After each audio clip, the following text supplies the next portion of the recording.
Bom dia, sétimo ano. Bom, hoje na nossa aula de História, daremos continuidade aos nossos estudos relacionados ao Caderno 2. Na aula passada, nós introduzimos o conteúdo sobre o Renascimento. Nós vimos que o Renascimento foi um movimento que realmente propunha um renascer. Um renascer de quê, professora? Da arte, da filosofia, dos antigos gregos e romanos.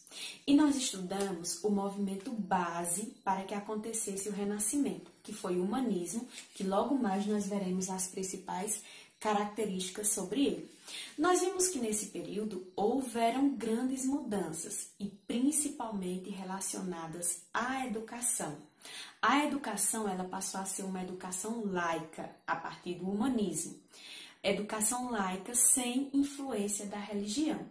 Então, eles propunham que aquela educação medieval, baseada apenas nos ensinamentos da fé, da religiosidade, fosse deixada de lado, passasse por uma reformulação, onde se ensinaria coisas baseadas na filosofia, na ciência, enfim, sem influência da religiosidade.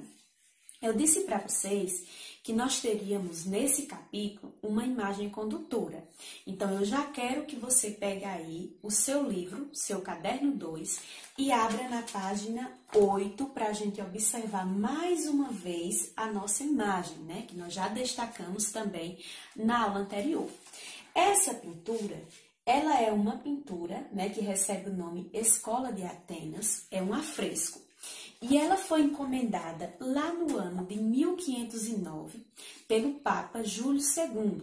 O Papa Júlio II, ele também era mais moderno, já concordava com alguns aspectos do humanismo, então contratou um pintor da época chamado Rafael Sanzio e lhe propôs que pintasse as paredes da biblioteca que ele usava no Vaticano.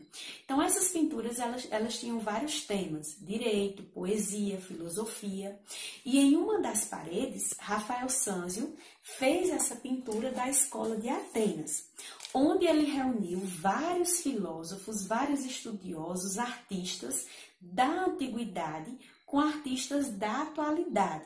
Então, essas representações, nessa representação onde mostra várias pessoas, vários homens, é uma representação apenas, porque Rafael Sanzio, ele não fez ali, não pediu para eles pousarem para fazer aquela pintura. Não, ele usou a imaginação, colocou Platão, Aristóteles, ou seja, artistas, estudiosos que viveram em tempo e em lugares diferentes para formular essa pintura, que significava o renascer da arte, o reviver, a retomada, Bom, essa é a nossa imagem condutora. Para vocês entenderem melhor, eu quero que vocês analisem e leiam o texto da página 9, Escola de Atenas. Não deixem de fazer a leitura desse texto, porque depois nós faremos uma atividade baseada nesse texto, tá bom? E nessa imagem. E aí, pessoal, nessa aula de hoje também eu trouxe para vocês as principais características do movimento base, que foi o humanismo.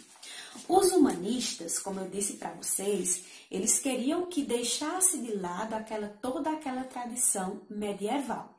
Então, eles tinham duas principais características: o antropocentrismo e o racionalismo. Eu coloquei aqui para vocês o teocentrismo para me diferenciar do antropocentrismo. Ambas as palavras são palavras gregas. Antropo quer dizer homem e centrismo quer dizer centro. Então, o homem no centro, que foi a partir daí que surgiu a pintura de Leonardo da Vinci. Eles queriam que, a partir daquele momento, o pensamento com relação ao ser humano mudasse, porque antes tudo era voltado para a fé, tudo era voltado para Deus. Então, eles queriam trazer o homem para o centro de todas as preocupações. Então, o antropocentrismo defendia que o homem, de fato, era capaz de resolver os seus próprios problemas, que trazia assim o homem para o centro de todas as preocupações. O que era totalmente diferente de uma característica medieval, o teocentrismo. Teo quer dizer Deus, centrismo, centro, ou seja, Deus no centro.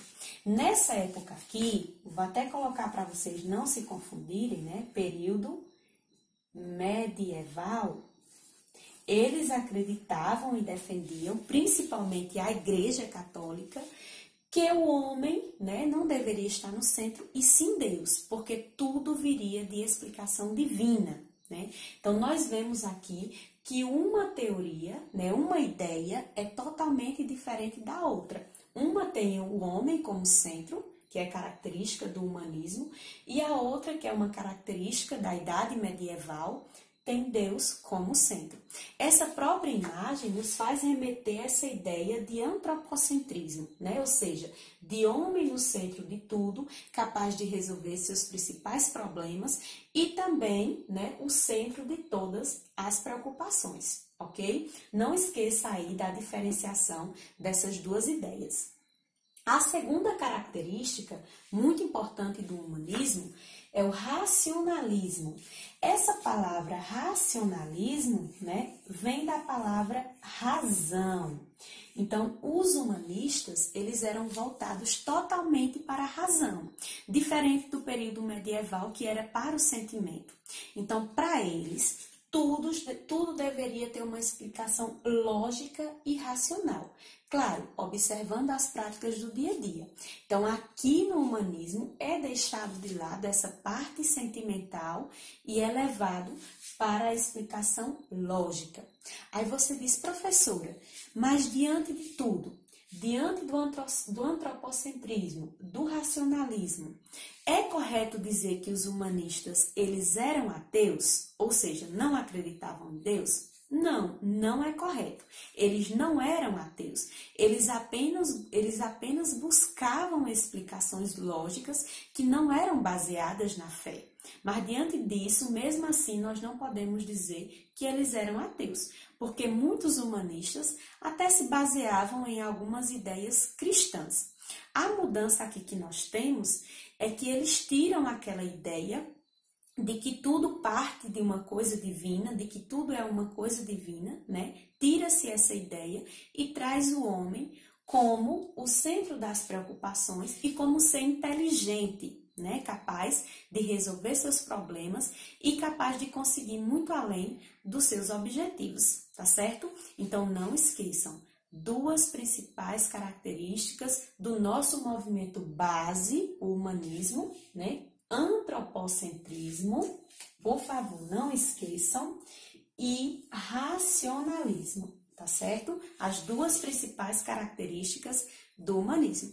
Agora, eu vou deixar para vocês, né, uma atividade. A atividade de hoje será um fichamento, vou explicar bem direitinho na plataforma, tá certo? Para vocês fazerem baseados nos estudos de hoje, tá certo? Então, vão lá na plataforma para poderem conferir a atividade. Essa é a nossa aula de história de hoje. Espero que todos tenham aprendido e até mais!